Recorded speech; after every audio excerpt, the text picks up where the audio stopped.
Bonjour à toutes et à tous, je suis Franck Tarin, professeur d'espagnol spécialisé et co-auteur pour le manuel A la Aventura de niveau 5e.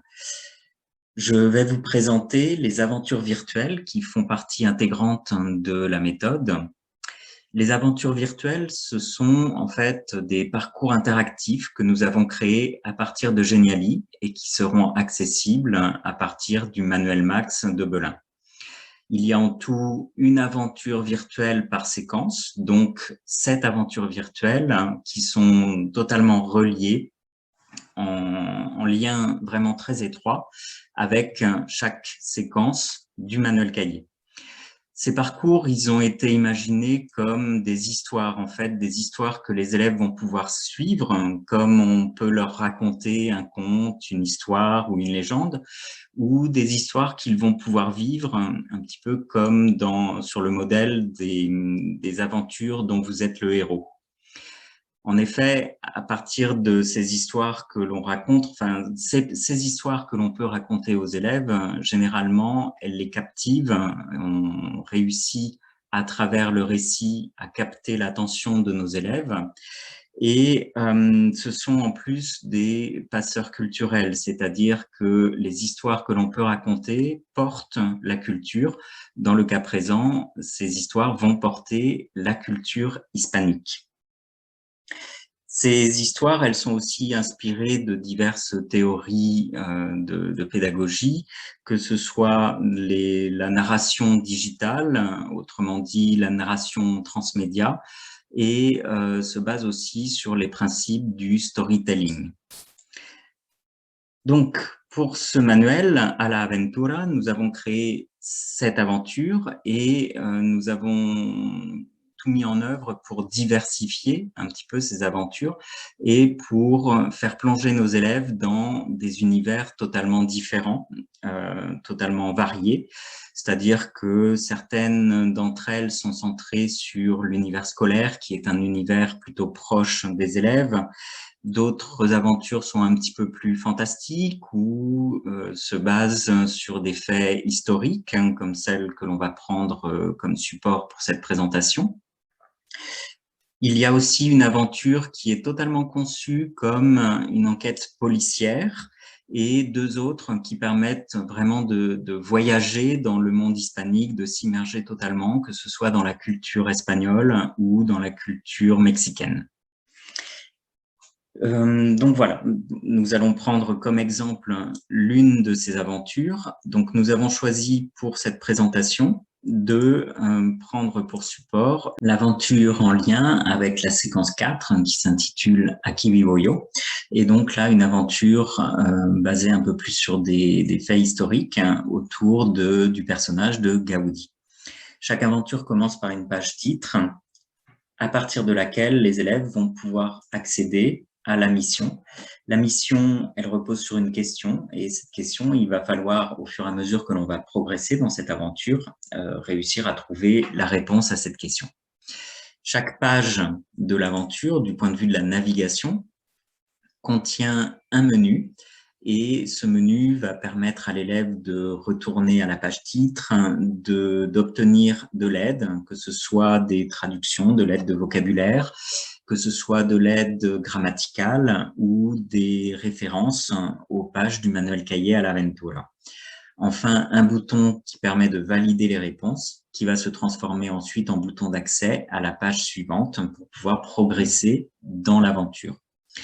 Cette aventure, elle est composée de 4 étapes. Chaque étape correspond à chaque double page de la séquence dans le manuel cahier. Et ces étapes prennent en compte, sont basées sur les documents qui sont dans le manuel cahier. Voilà, donc du coup, pour passer d'une page à l'autre, les élèves vont devoir réussir diverses activités, divers exercices, toujours en lien avec l'histoire qui est racontée. Et si les élèves trouvent les bonnes réponses en cliquant sur le bouton valider, s'ils ont la bonne réponse, ils peuvent avancer, progresser dans cette aventure. En revanche, s'ils font des erreurs en complétant les divers exercices qu'ils vont rencontrer au fur et à mesure de leur aventure. À ce moment-là, des aides s'afficheront pour leur permettre de comprendre leurs erreurs et de poursuivre leur progression. Donc ici, par exemple, on se base sur le document qui se trouve dans le manuel cahier. Et dès l'instant où on réussit l'exercice, l'activité, on obtient à la fin de l'étape un mot de passe qui va nous permettre d'accéder à l'étape suivante. Alors, cette histoire de mot de passe, en fait, le mot de passe, il permet aussi de s'assurer que l'élève a bien suivi, bien réalisé les étapes précédentes de l'histoire, puisque chaque étape, les étapes sont chronologiques et sont liées les unes avec les autres. Mais évidemment, dans le cas d'une utilisation de l'aventure virtuelle en cours, le professeur, lui, a la liste des mots de passe et il peut tout à fait accéder directement à l'étape qui l'intéresse. Par exemple, si ici je veux accéder à l'étape 1906, j'ai le mot de passe qui me permet d'y accéder. Et donc, à partir du menu principal, je peux accéder ainsi directement à chacune des 4 étapes. Du point de vue des exercices, alors les exercices, les activités, toujours reliées à l'histoire, sont vraiment très diversifiées. Vous avez par exemple ici des listes, une sélection par liste.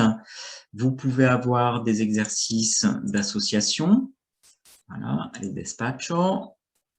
Vous pouvez aussi avoir des champs textes à compléter. On retrouve ici des listes de sélection. Et donc, on arrive à nouveau au mot de passe qui va nous permettre d'accéder à l'étape suivante. Ici, construire. Et voilà, j'accède à l'étape suivante. Alors, le but de ces divers exercices, de ces diverses activités, en fait, d'une part, ça permet aux élèves de réinvestir dans un autre contexte le vocabulaire, les règles de grammaire, toutes les connaissances en fait qu'ils ont étudiées dans la double page du manuel cahier. Ça leur permet aussi du fait de réutiliser ces connaissances, de mieux les mémoriser, de les mémoriser ici dans un but, puisque le but c'est quand même de progresser dans cette histoire. Et l'autre avantage de ces aventures virtuelles, c'est qu'elles permettent la différenciation. Si on décide de faire travailler les élèves en autonomie sur ces aventures virtuelles, les élèves qui sont plus à l'aise vont pouvoir progresser plus rapidement dans l'aventure en faisant sans doute moins d'erreurs.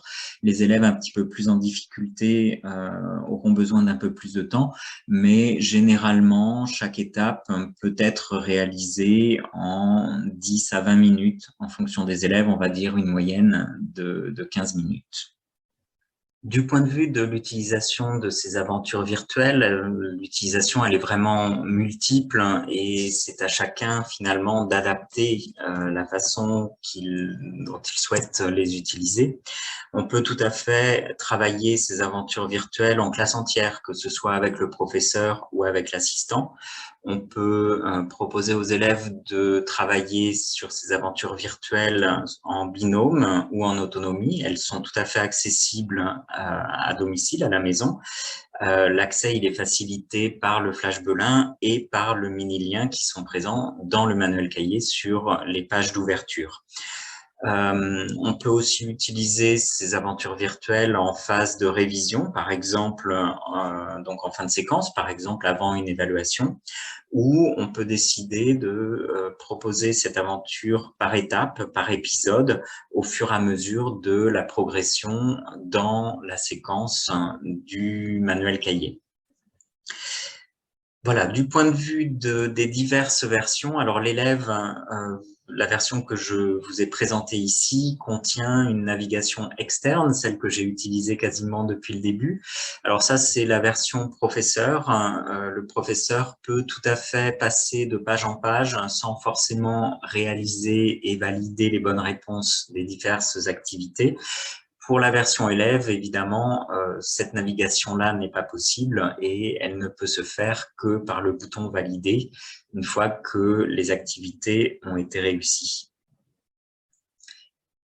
Voilà, j'arrête le partage d'écran. Par rapport à l'accès, l'accès, je vous l'ai dit à plusieurs reprises, il peut se faire par le Flash Belin, il peut se faire par le mini-lien qui est présent dans le manuel cahier, il peut se faire aussi, et ça notamment pour la version professeur avec la navigation externe, à partir du manuel Max qui permet d'accéder à une version complète ou aussi à travers des liens on peut avoir l'accès directement à une étape de l'aventure sans forcément avoir besoin de passer par le menu titre et par toutes les pages qui précèdent. Vous pouvez dès à présent vivre l'aventure virtuelle qui correspond à la séquence 1 puisqu'elle est déjà disponible dans la démo du manuel cahier. Et bien sûr, je vous souhaite de bonnes aventures et de bonnes expériences avec vos élèves. Merci beaucoup. Au revoir.